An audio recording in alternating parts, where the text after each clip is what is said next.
In this video, we're going to take a look at the tour reports. As you can see here, I'm ready to start the 2025 season. I've already completed the 2022 through the 2024 season, so that way we can have some data for the reports. So let's take a look at it. When you come to the tour report screen, you see a lot of selections here. Up in the upper right, you have the report season. You can pick for a single season or over a whole career. If you see for 2025 right now, it displays that schedule right here. I modified the schedule for 2025 as opposed to the previous season, so that way you can see that it will it will display the season, the schedule that it was for that season. So let's take a look at, say, 2023, and let's pick the tournament results and the player details that happened in that tournament. And we'll select PGA Championship, and then we'll go over here to create the report. Now you can either view it, which will bring it up to the screen in an Excel spreadsheet, and then you can save that off or delete it or whatever you want to do. Or you can go directly to just saving it at anywhere in any location you want to on your laptop. It'll ask you where you want to save it. But for demonstration purposes, we're just going to view the reports. So let's create the report. Now this will take a while to run to do the player stats for that tournament. So I'm going to pause the video and then we'll pick back up once it's through generating the report. Okay, the report is done. As you can see, it just brings up what the results were for that tournament. It doesn't take long if you just want to bring up the results. The results are stored like this, but what took it so long was because it was generating the player details from that tournament, give you all the stats. So then, like I said, you can just X out of this if you don't want to save it. So let's look at a different report. You can have tournament leaders, the scoring average. Let's just take a career, for instance. Let's just pick one. And let's say we want to see what who is the stroke average. Now you have to say over what's the minimum number of rounds. Some people may not have competed in many rounds over their career or over a single season. So let's just say that person had to have a minimum of, say, 8 rounds or like 2 tournaments over their career in order to qualify to come into this report. So let's go ahead and take a look at that. And as you can see, in our case here, Jerry Haas has played 84 rounds and he has a stroke average of 67.99.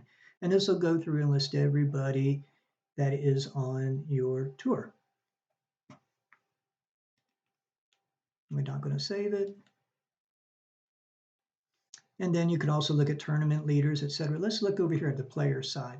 Over here, you can pick a player. Let's pick us for a single season. Let's say 2024. And let's take a look at, say, Mark Calcavecchia. We could look at his tournament results for 2024 if we want to. Let's see how he did. And there we can see for the 2024 season, all the tournaments plus the bonus payout for the FedEx Cup because our tour was using the FedEx Cup competition. What he finished, how he did in each tournament, his earnings, and his statistics and his scoring.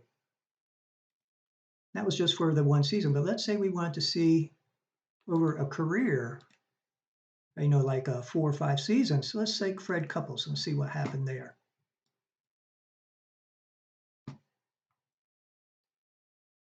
Of course, this will take a little bit longer to run depending on the number of seasons you have to go through. The more seasons, the longer will take. Here we just have like 3 or 4 seasons to do. So basically it's the same report. Gives you the season, the week, the tournament for that, the week in the tournaments, what they did season after season after season. Now you might be wondering, why does it produce a player's name when it's selecting there? It's because you can select more than one player here by using control, just like you do with the regular Microsoft. And it'll produce whatever player report for everybody that is selected there. So you can select one or more players. But for our purposes here for demonstration, we're just going to only do a single player. Let's look at player stats. Let's say, for instance, 2024. And let's take a look at maybe, let's come on down here a little bit. Let's try Fred Funk. We'll look at his stats, including the career starting earnings, because depending on how you had it set up at the beginning when you generated a tour, if you're going to have starting earnings or not. 2024, he entered 4 tournaments, didn't make any cuts. He had a real bad season. So let's take a look at a career-wise on statistics and see what that brings up, for instance. Oh, there's Davis Love III. Let's see how he did. Let's change it to career. And we have our player stats, and we'll include his starting earnings because that's how we set up the tour. Now Davis Love, see his initial earnings were 648. That's how we set it up. We got that from the PGA Tour website when we generated our player data to play with. And then season 22, 23, 24, and how he did overall. And finally, like I said, we started on 2025, but we haven't played any tournaments yet. So there's no data for that. So if you try, like, say, I want to get Gary Koch's stats for that season, you can't generate it. There's only the season schedule and the tour WGR reports that can be created before you play a tournament within that season. So that's some examples here. You can look at a world golf. Let's look at a world golf ranking over time for somebody. Let's take a quick look at, say, Tom Lehman. What season do we want to start with? Let's start at the very beginning, back at 2022. In the season start, this goes up from week 1 up to week 52 during a year. You may have like 30-week season, but during the off season, the WGR rankings continue to be generated and calculated. And let's take them all the way up to the end of the 2024 week 52. Let's see how he did over 3 years of time. That way your report season would not be applicable here because you're using these right here. Okay, it does bring up because I had 2025 there. So let's do career and do that. Let's see what happens.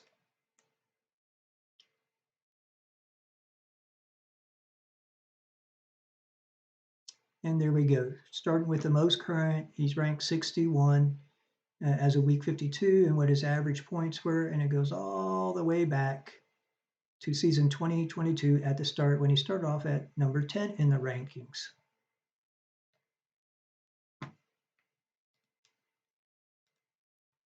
So that's some examples of some of the reports. You can also look at FedEx Cup standings, season schedule, world golf ranking for the tour, and other information here, scoring, leaders, and different tournament information as well. So that is the tour reports.